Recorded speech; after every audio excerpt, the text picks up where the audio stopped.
Halo Selintengkar semuanya. Gue nggak tahu harus mulai dari mana, serius, sumpah banget ya. Gue memang orang yang suka mikir, ini kok bisa begini, ini kok bisa begitu. Jujur aja, belakangan ini gue sering banget kepikiran gimana ya orang bisa gampang banget ngelempar sebuah ide atau bahkan pernyataan kontroversial yang bikin kita semua jadi mikir keras gitu menurut gue. Kayak kemarin saat ada yang bilang, penting gak sih kuliah filsafat itu? Nah, ini menarik nih menurut gue, karena kalau kita tarik benang merahnya jauh ke belakang, pertanyaan soal penting nggak sebuah cara berpikir ini ternyata udah ada akarnya di zaman dulu kala, malah udah ada dari zaman raja pertama di dunia. Tapi pernah nggak sih lo mikir siapa sih raja pertama di dunia ini?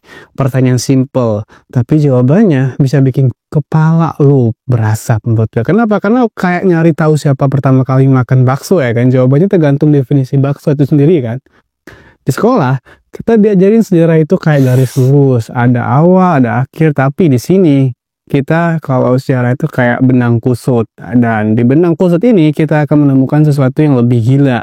Akar-akar ideologi yang bikin dunia kita pecah ternyata udah ada dari zaman Firaun.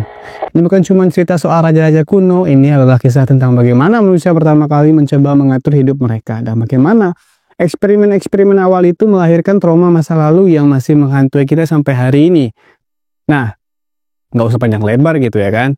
Di saat ini gue akan mulai menceritakannya dari awal. Jadi balik lagi nih, siapa raja pertama di dunia? Jawabannya tergantung gitu. Tergantung lo mendefinisikan kerajaan itu seperti apa gitu. Biar gampang, kita pakai analogi modern deh gitu.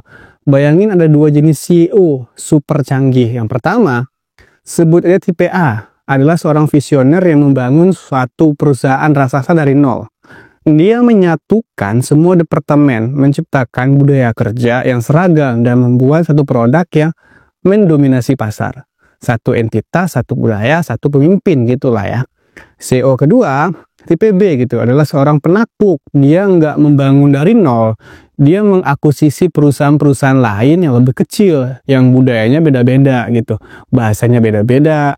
Dia paksa mereka semua tunduk di bawah satu bendera kekaisaran. Nah, dalam sejarah, dua CEO purba ini benar-benar ada loh bre. Dan mereka adalah dua kandidat terkuat untuk gelar raja pertama. Di sudut pertama, kita punya Narmer dari Mesir. Sekitar tahun 3100 sebelum Masehi, dia ini adalah CEO tipe A. Buktinya, artefak ikonik pertama palet Narmer. Ini bukan sekedar batu berukir. Ini adalah dokumen propaganda politik paling awal. Di satu sisi, Narmer digambarkan memakai mahkota putih Mesir Hulu, lagi ngehajar musuh. Di sisi lain, dia pakai mahkota merah Mesir Hilir, ngawasin musuh yang udah dipenggal. Dua mahkota dalam satu artefak oleh satu orang. Pesannya jelas, dua negeri yang telah menjadi satu di bawah kekuasaannya. Narmer adalah sang pemersatu. Dia menciptakan negara teritorial berskala besar pertama yang kohesif. Disatukan oleh Sungai Nil, kepercayaan sama dan satu Firaun sebagai dewa raja. Fondasi yang dia bangun bertahan selama hampir 3000 tahun. Tapi sekitar 750 tahun kemudian, muncul pemain baru. Di sudut kedua, kita punya Sargon dari Akkad. Sekitar tahun 2334 sebelum Masehi, dia adalah CEO tipe B. Sang penakluk. Kalau Narmer menyatukan wilayah yang budayanya mirip, Sargon melakukan hal yang lebih gila. Dia menaklukkan negara kota Sumeria yang beda-beda, yang punya raja dan dewanya sendiri-sendiri. Dia paksa mereka semua membayar upeti, menciptakan kekaisaran multi etnis pertama di dunia. Legitimasi Sargon bukan dari warisan, tapi dari ujung pedang. Dia bahkan menamai dirinya Sarukin, yang artinya raja yang sah. Sebuah nama yang seolah-olah berteriak, gua tahu gua merebut tahta ini dan kalian gak bisa apa-apa. Jadi lihat, Narmer sang pemersatu, Sargon sang penakluk, keduanya adalah raja, tapi produk yang mereka hasilkan sangat berbeda banget. Kerajaan modern Narmer di Mesir itu ibarat mesin yang sangat teratur. Firaun adalah dewa, pusat alam semesta, di bawahnya ada birokrasi super canggih yang dipimpin wazir. Tugasnya narikin pajak. Pajaknya bukan uang, tapi hasil panen. Gandum yang dikumpulin dipakai buat bayar birokrat, tentara, dan tentu saja membangun proyek-proyek gila kayak piramida. Ekonomi terpusat yang rapi gitu. Lalu bagaimana kerajaan model Sargon di Akkadia?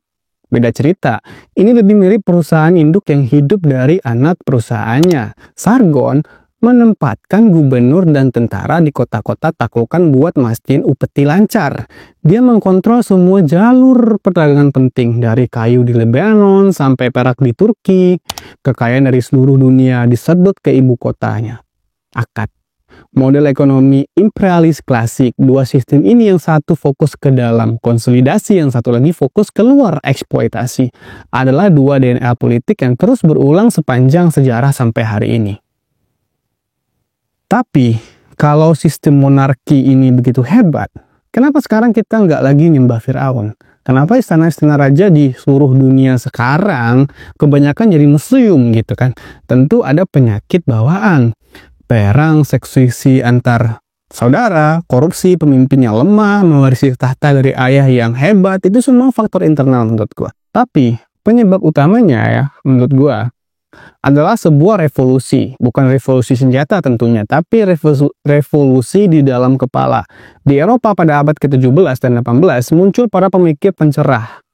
Orang-orang seperti John Locke bilang raja dapat kuasa bukan dari Tuhan, tapi dari persetujuan rakyat. Lalu Rousseau nambahin, kedaulatan sejati itu milik rakyat, bukan raja. Dan Montesquieu datang dengan ide jenius, pisahkan kekuasaan jadi 3, legislatif, eksekutif, yudikatif, biar nggak ada yang jadi tiran. Jean-Jacques Rousseau. Jean-Jacques Rousseau. Montesquieu. Montesquieu. Montesquieu. Ide-ide inilah bom atom bagi legitimasi monarki. Sumber kekuasaan tiba-tiba pindah dari langit atau Tuhan ke darat rakyat. Konsep raja sebagai pemilik negara berubah jadi pemimpin, sebagai pelayan publik. Revolusi Amerika dan Revolusi Perancis adalah ledakan nyata dari ide-ide ini. Kerajaan-kerajaan ini di seluruh dunia mulai rontok satu persatu atau terpaksa beradaptasi menjadi monarki konstitusional yang cuma jadi simbol tanpa kekuasaan nyata. Jadi, ribuan tahun kemudian, dunia mulai berubah nih. Orang-orang mulai mikir, kok enak banget ya raja bisa ngatur seenaknya. Dari situlah muncul ide-ide pencerahan. Ini kayak software update buat otak manusia. Pemisah kekuasaan, orang mulai berpikir nih kekuasaan raja harus dipecah biar nggak ada yang overpower. Kayak tadi lahirlah konsep eksekutif, legislatif, yudikatif. Ini tujuannya biar nggak ada lagi raja-raja yang semena-mena kayak di Mesir atau di Akadia. Dan rakyat dan pemimpin itu punya ideal gitu ya kan. Rakyat kasih kekuasaan ke pemimpin, tapi pemimpin harus melayani rakyat. Kalau pemimpinnya ngaco ya rakyat berhak cancel dia gitu. Ini langsung nabrak ide raja sebagai dewa atau penguasa mutlak. Nah, dari sinilah bre, mungkin menurut gue muncul dua jalan yang berbeda. Dan ini yang bikin mereka jadi musuh bebuyutan. Yang pertama, liberalisme, jalan kanan. Ide ini tumbuh dari benih rasa ingin bebas yang tadi gue sebut di Akadia, tapi jauh lebih berkembang. Orang-orang yang merasakan penindasan raja atau penguasa otoriter pengen space buat diri mereka. Mereka percaya individu itu penting banget. Mereka harus punya hak dan kebebasan buat mikir, bicara, punya harta, dan memilih pemimpin sendiri. Ini kayak lo pengen banget bebas gitu, ngatur warung bakso sendiri tanpa ada yang maksa lo bayar upeti kerja atau ngatur resep kuah lo gitu. Yang kedua, komunisme atau jalur kiri. Ide ini tumbuh dari kritik terhadap sistem yang menciptakan ketidaksetaraan parah. Mereka melihat pola kontrol terpusat di Mesir atau di sistem feodal pasca Mesir. Tapi mereka benci hierarkinya maksud gue. Mereka bilang, kenapa sih ada yang kaya banget, ada yang miskin banget gitu. Ini karena individu serakah, jadi mereka pengen ngambil alih kontrol itu, tapi buat semua orang. Bukan buat raja doang atau segelintir bangsawan gitu. Mereka mau menghapus kelas sosial, menghapus hak milik pribadi, dan semua diatur bareng-bareng demi kesejahteraan kolektif.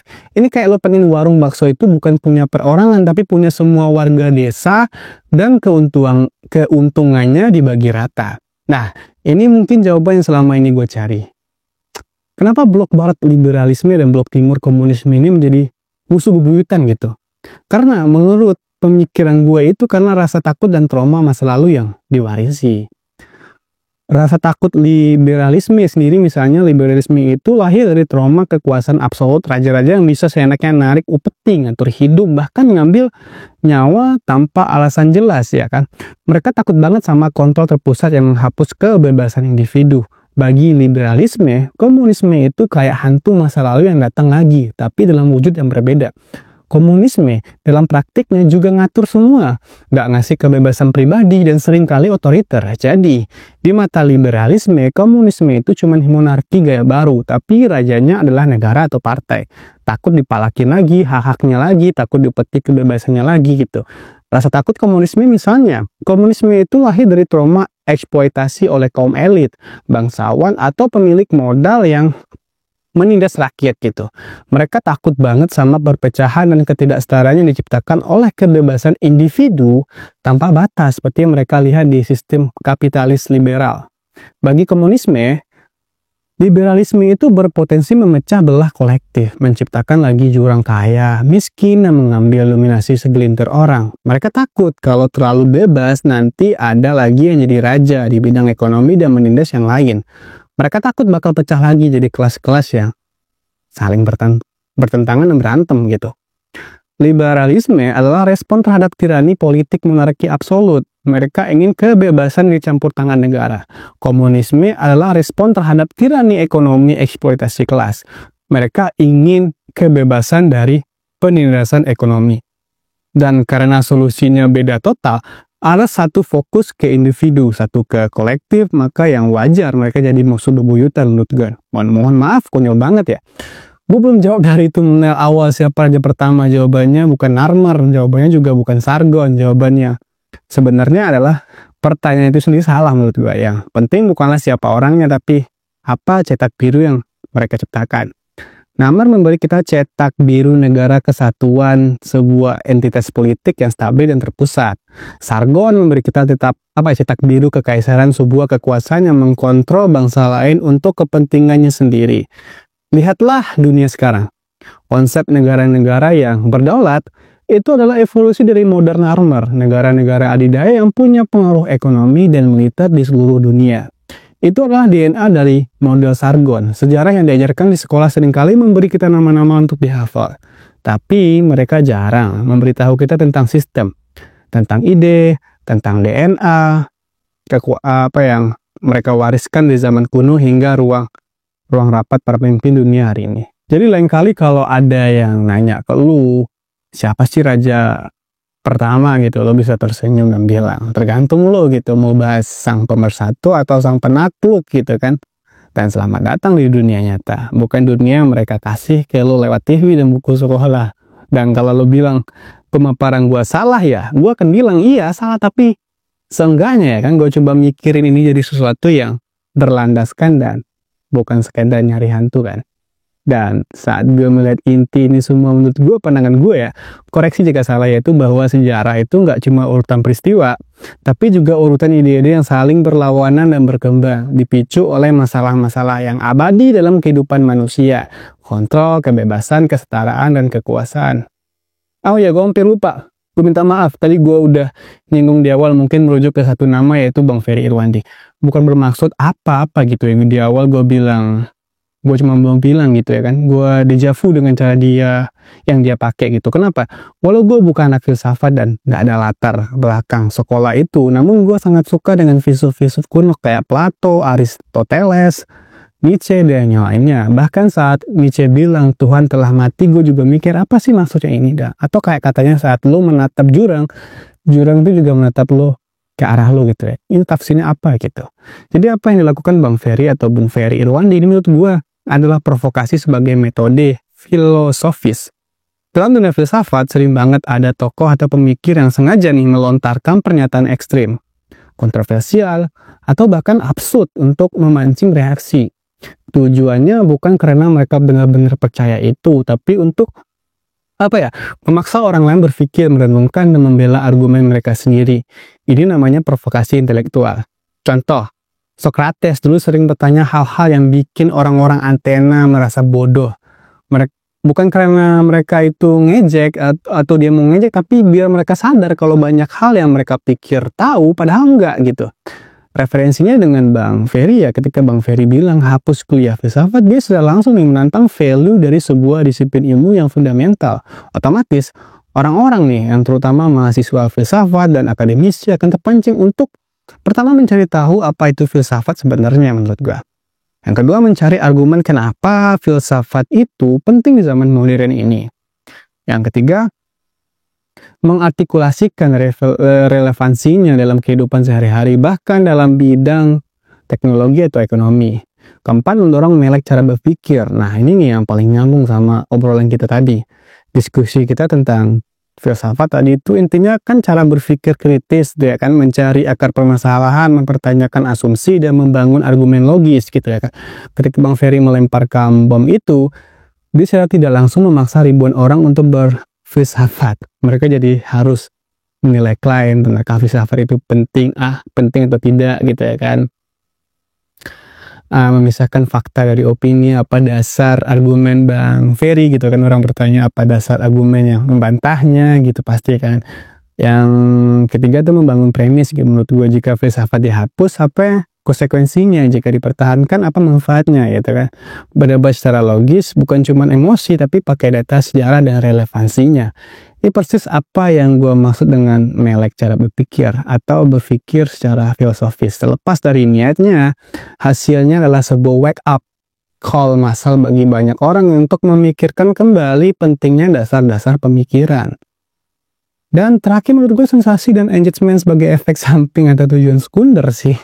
Sebagai influencer atau youtuber, Bang Ferry pasti sadar betul kalau kontroversi itu adalah magnet engagement. Perdebatan sengit berarti banyak komentar, banyak share, banyak view.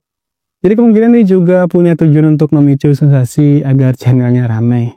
Itu juga sangat mungkin terjadi, tapi menurut gue dia udah ramai juga sih. Palingan gue yang ngelakuin hal itu sekarang dengan jual nama dia kayak sekarang. Maaf dah. Oke, udah lama banget nih, kayaknya gue tutup aja lah ya kan. Tetaplah kalian bertanya, tetaplah kalian ada, dan gue Katuh Muji mohon undur diri. See you di next video. Bye bye.